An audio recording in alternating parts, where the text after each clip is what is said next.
Thank you, David. Another amazing session of poetry from everyone, and everybody is definitely a feature. And this is Spoken World Online, week number 238, October 15th, 2024. And I take sustenance from this time of year and the harvest festivals and traditions, and also how the worlds feel to be closer together at this time of year. So I'm going to jump ahead to Halloween and get started on that season. I put a link to the text in the chat. This is called Halloween Question. Starts with a quote. In computing, the Halloween problem refers to a phenomenon in databases in which an update operation causes a change in the physical location of a row, potentially allowing the row to be visited more than once during the operation. This could even cause an infinite loop in some cases, where updates continually place the updated record ahead of the scan performing the update operation. Wikipedia 2017. The amazing and truly outrageous BR steps out from the shadow into the firelight, and she's all decked out in the best Halloween costume ever, with a long flowing black cape, blood dripping fangs, black mascara, and a chalky pancake foundation of face paint. She holds in her hand an old school flashlight, and its bulky beam is as an extension to a walking broomstick magic wand of storytelling. Her white leather cowgirl boots send sparks flying as she stomps her feet hard on the tundra. The electricity wires are down in the Diablo and Santa Ana winds, igniting forests and grasslands carried beyond the deeds and thoughts of Hollywood. On the Scirocco, there goes the Acker Mansion, burning in black and white, falling like the house of Usher beneath the night sky, and the mocking laughter of Vincent Price floating on the sky. And deep inside an internal landscape, Peter Lorre wants to know why you don't watch where I'm going.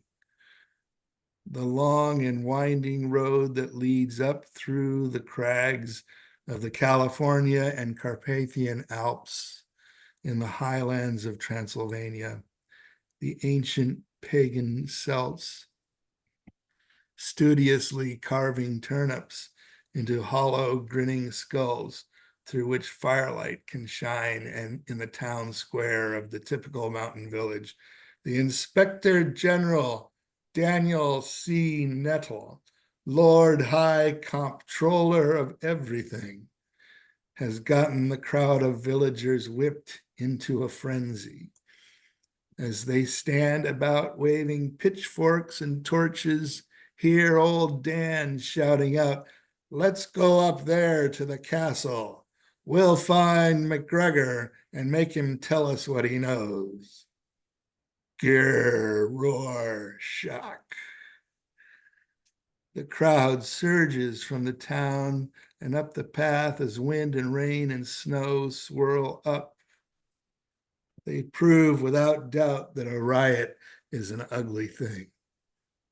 Lightning flashes and crackles about the castle. The inanimate golem of Dr. Frankenstein becomes imbued with, quote, life. Zombies are all about us. They are zombies because they took way too much scoot and meth and beak and Ghostbusters. It made them nod off, and then it made them tweak. Whole civilizations crumbled and fell against the onslaught of designer dope. Our only hope at redemption being enough mushrooms and pot to overgrow the governments and corporate oligarchs. We are not their slaves or their serfs. The castle burns as the riotous peasant mob again descends the mountain.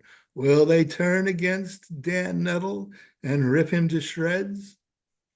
Or will they rightly follow him to glory? A baker's dozen of vampire leprechauns march into the back room of the speakeasy for their annual lodge meeting. You guess of what order. The original broadcast of Orson Welles' Mercury Theater War of the Worlds adaptation plays loud on the radio. Yes, they are leprechauns with all associated powers and capacity for trickery, plus the undead powers and capabilities of vampires. And it's a bad combination. These lucky 13 are employed by the bakers in the night kitchen, who look like Oliver Hardy, who are up all night drunkenly baking cakes for the morning feast. And their mission is to sow chaos and mischief throughout the night, and also to drink a lot of blood, stout, and whiskey. In the morning, when we eat the cake, our daily bread, we are closer to the spiritual world and may receive advice and wisdom from the dead, and we surely do need it. The classic movies explain it all in the great old books, in the lives of Byron and Shelley, and we must never forget the Halloween contortions of Jerry Garcia. Did you know that Christopher Lee Troll once drank 6 beers in 66 seconds because someone said that he could do it?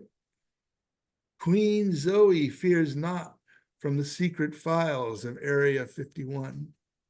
She's not from around here. She's from another dimension, like a gem, truly outrageous. She likes to dance. Dance, and thus defeat the forces of deceit and evil dilly-dilly. BR swirls out of the fire and smoke, but wait. Infernal bullets fly through the dry Las Vegas air. Bats swirled about the night sky, and fear and loathing descended on Las Vegas in a rain of bullets from an evil eye in the sky. Many cried and died and flew away. Even an orange orangutan loosed upon the land could only limply lash the leather whip in his right hand while clutching tightly a pitchfork in his left fist. From the points of the fork drips the archetypal bad brown acid, not specifically too good. What say you to that, Pumpkinhead? Did I scare you? To be a Pumpkinhead is not a treat. Anyone with any sense who could drove at least as far as Pahrump in the kingdom of Nye in the high desert in the great Southwest before even thinking of stopping.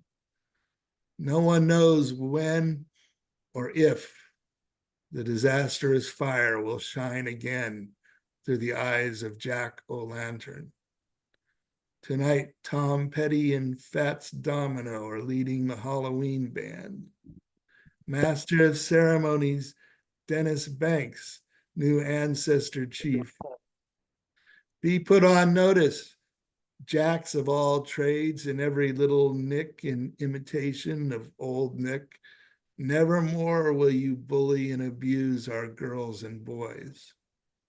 That ancient custom of hierarchy and male supremacy has ended, and slowly the mother power in nature shall heal the earth.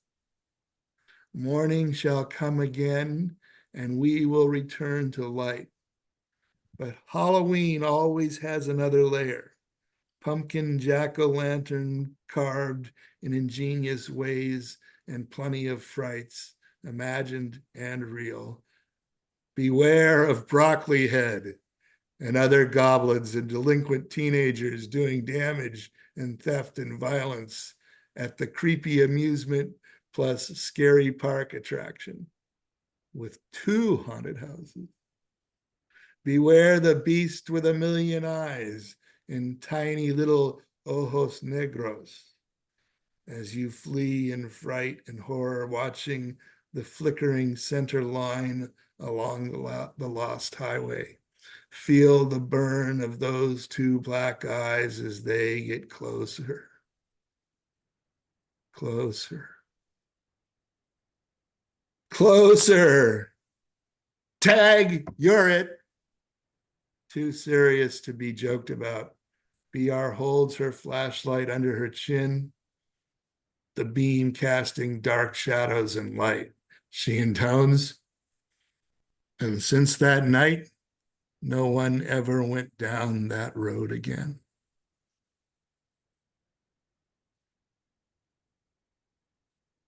I'm really done. Totally brilliant.